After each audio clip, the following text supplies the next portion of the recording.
Hello everyone, welcome back to the channel.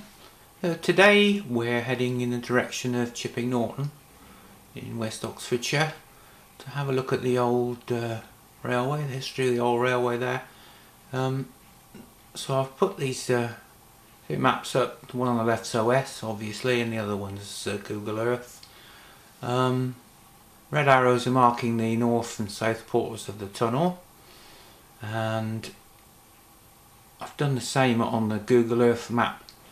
And if you watch where that arrow is, see the arrow rotating there, that is a very interesting, very large amount of soil planted on top with trees. You'll see in the video. I thought it was connected to the railway, and indirectly it is, because I think that's the soil they dug out of the cutting in front of the north portal of the tunnel. Threw me completely initially, but having found the tunnel and the size of the cutting, the video isn't in date order or chronological order because it's basically too complicated.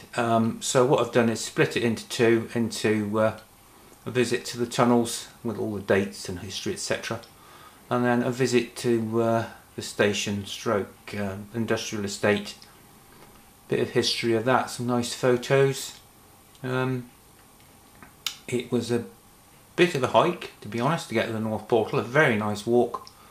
Of course the weather helps. It was really nice. So I did it in two phases. I did some on the Sunday before the events in London, and I finished it on the Tuesday, the day after the end of the events in London. So without further ado, let's head for Chipping Norton.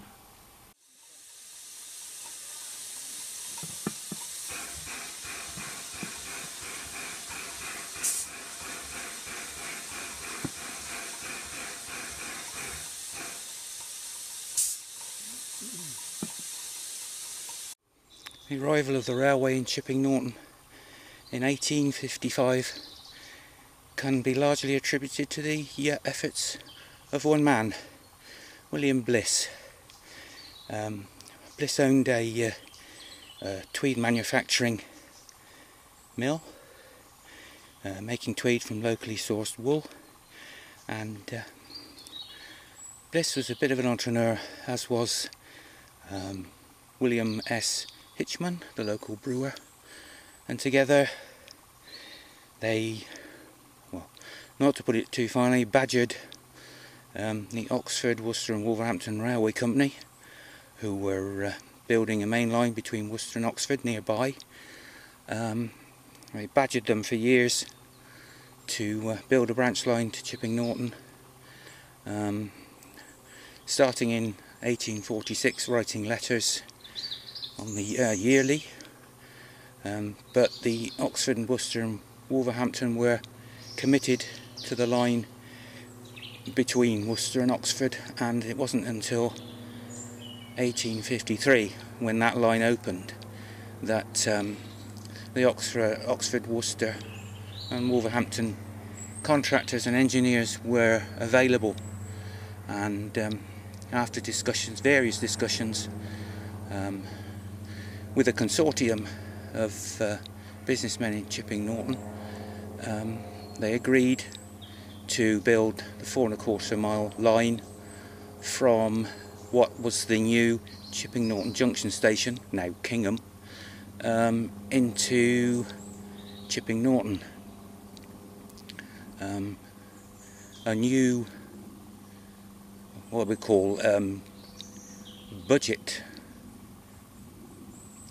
station was opened, consisting of a single platform, an engine shed and a goods shed, located further back from the later, much larger station. And of course, once the line was completed, William Bliss was able to put his expansion plans into operation, and in 1872 he opened a much larger Tweed mill with more steam looms and a rather interesting mill chimney tower, which was based on a Tuscan column. Fast forward then to 1875 and the arrival of the Banbury and Cheltenham Direct Railway Company at Chipping Norton to commence the construction of the remaining section of their line from Chipping Norton to Banbury. First build was this bridge, a road bridge over the railway to carry the A44 Worcester Road. So this is the bridge just here. Walls are in good condition.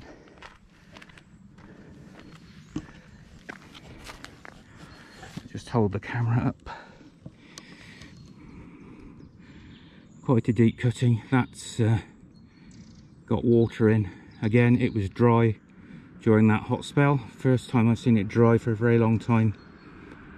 And at the bottom of the picture you can see the mound of earth. That's the arch filled, the arch of the bridge filled in. I don't know when that was done, but because the southern portal of the tunnel is blocked off and the bridge arch is blocked off, obviously with no drainage, it's created quite a large bath. It's a shame you can't get down there, but I'm going to try and get to the southern portal of the tunnel, but by the looks of it, it's going to be quite difficult.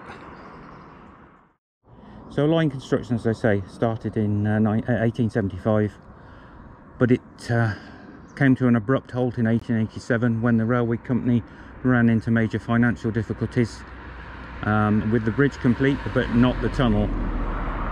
Work didn't recommence until 1883, and eventually the line from Chipping Norton to Banbury opened in 1887, at which point the Great Western Railway took over operation of the line, and in 1889 the Great Western Railway bought out the Banbury and Cheltenham Direct Railway Company, and they just disappeared off the scene. And there you are, there's your warning sign. Very dodgy place to be. Pan round to the right.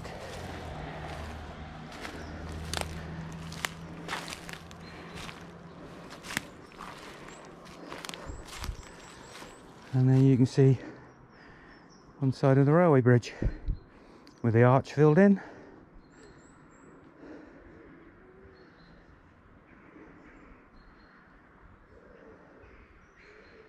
Quite plain again, no picture frame motifs or anything on there. Mostly blue engineering brick, in good condition, very good condition. Nice stone caps, very nice. There's the southern tunnel portal then, and in front of it probably about, I don't know, a foot of water at least. Very nice construction, that beautiful arch, and of course a huge grated opening to accommodate the bats. And this tunnel is just shy of 750 yards long.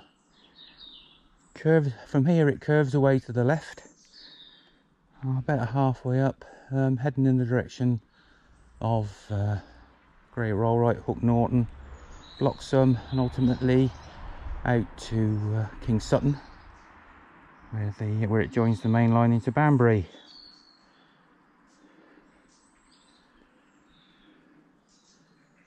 No discernible, what I call the picture frame features on this one.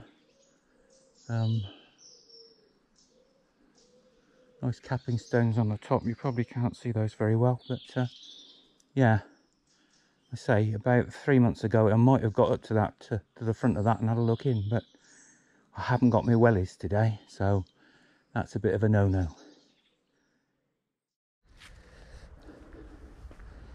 And to view the north portal of the tunnel, we need to walk up here for about half a mile. So we better get started. Making fairly good progress then.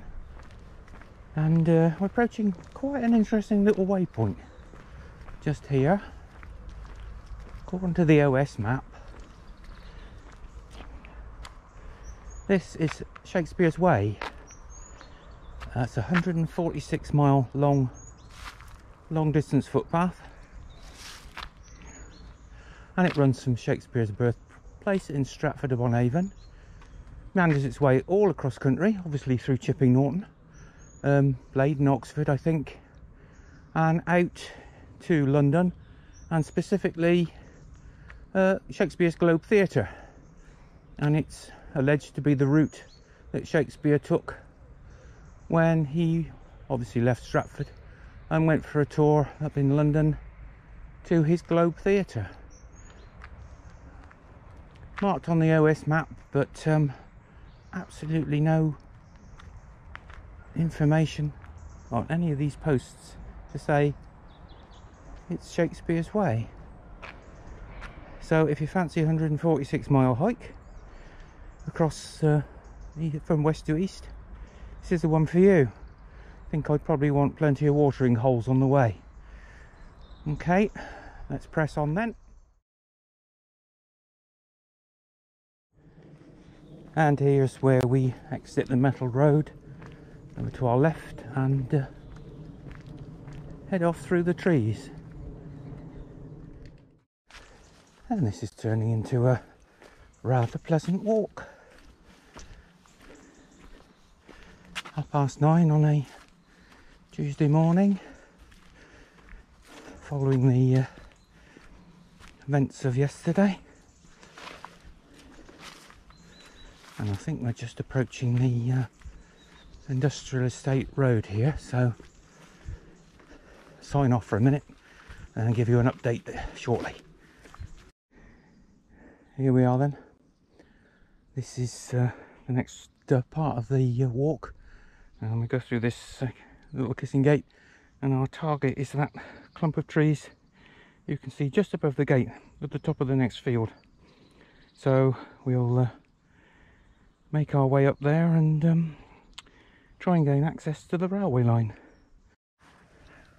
And we've arrived at the top of the field. Another little kissing gate, and if you can see over there, look at all those brambles. The north portal of the tunnel is in there somewhere. It may take me a while to actually locate it though. I think we better press on. Well, with a stroke of luck and a large fallen tree, it looks as if we might have gained access to the railway, but until I get over this next embankment I can't be sure. Okay, keep you posted. That's a false alarm, folks. This is just a shelter bar belt planted with spruce trees. Okay, we need to go farther north then. Well, there's our first clue. Some wooden railway fencing, wooden posts. So we're in the right vicinity.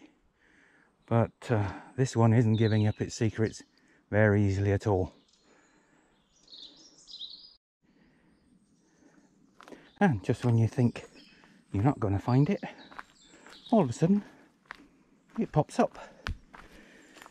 Here we are.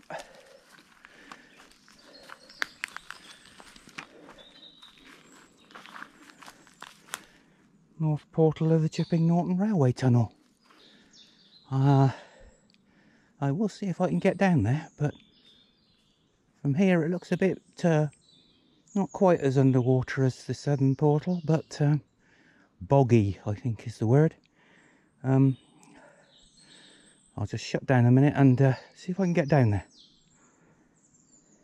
I'll have to use this, take these shots using the handheld. I just can't get far enough back to get a full view of the facade. So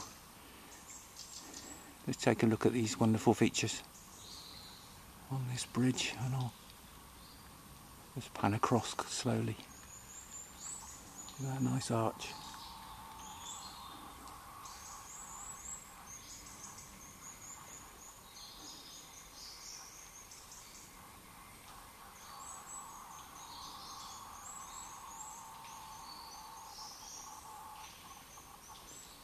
matching features on this side. Might be a bit of sun glare on that. And then coming down this buttress, back across to the middle, and that piece of security looks fairly new to me. There we are. Lovely. Okay, we've made it down to the front of the tunnel. Oh, there's a fair old echo in there. Let's get some light on it. There we are. And can you hear the running water? Yeah, there's a spring running through there. Whoa, that is a nice echo. As I said previously, 748 yards long, north to south. From what I've read, this tunnel was notorious for water ingress. In fact, it's recorded that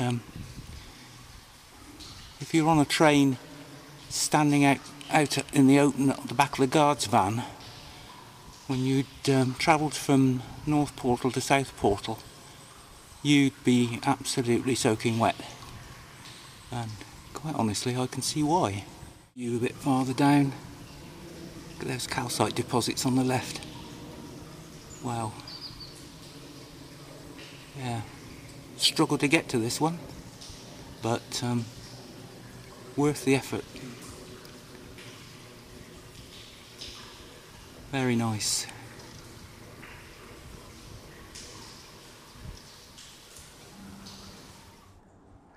Now I've just on my way back to the railway bridge.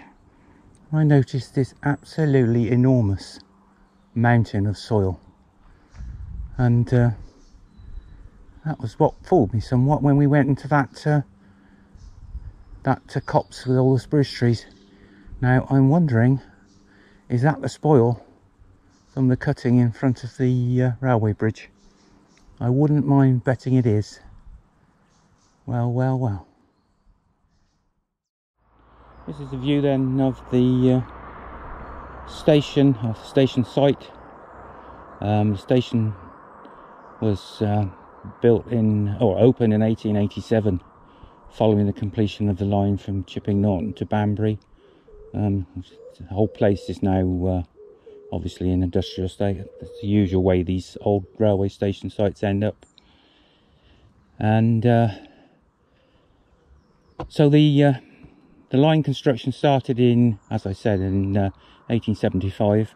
In 1877, the railway company ran into major financial problems, and all building work on the line, including the incomplete tunnel, was stopped until 1883, when obviously they'd sorted out their financial issues and building work recommenced. And then we're into station approach. This is the original entrance to the newer station, and photographic evidence says that on the odd occasion there were some very unusual visitors down this road. In 1958, Chipperfield Circus moved to Haythorpe Park, not far from here, and when they went on tour, how did they get the elephants to the gig site?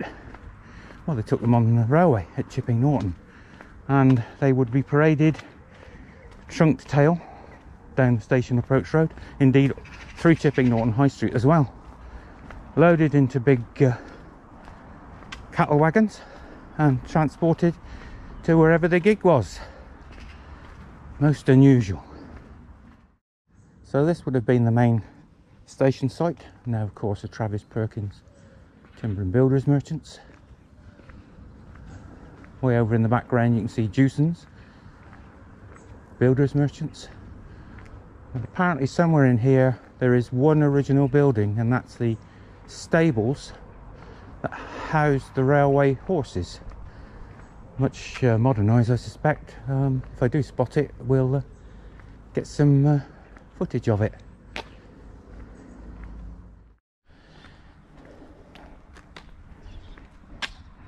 And would you believe it, right next to this Royal Mail sorting office is the old stable block. Bit of a giveaway, that one. It sticks out like a sore thumb, doesn't it? Lovely building, kept up together really well. The old stables for the railway horses, going back donkey's years. And I would imagine most of this section along here was sidings. I've got a nice picture of Leys Road, which is coming up now. A nice picture of the local coal merchants' coal wagons sitting in the siding just here somewhere. I'll put that up on the screen. And this is the Leys Road, almost straight up to West Street at the top of the hill there.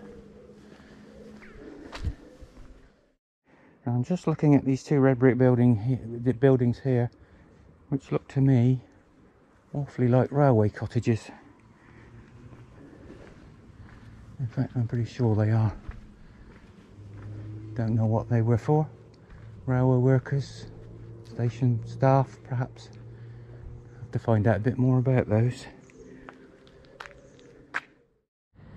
And during the Second World War, many evacuated children were brought to Chipping Norton Station from the East End of London to spend out the rest of the war in local communities. Apparently very long trains, very regular trains came into the station and offloaded their cargoes of children. And in this shot you can just about make out the line in the line of trees in the valley. That's the Chipping Norton Railway line coming in from the west, from Kingham. I'll pan round.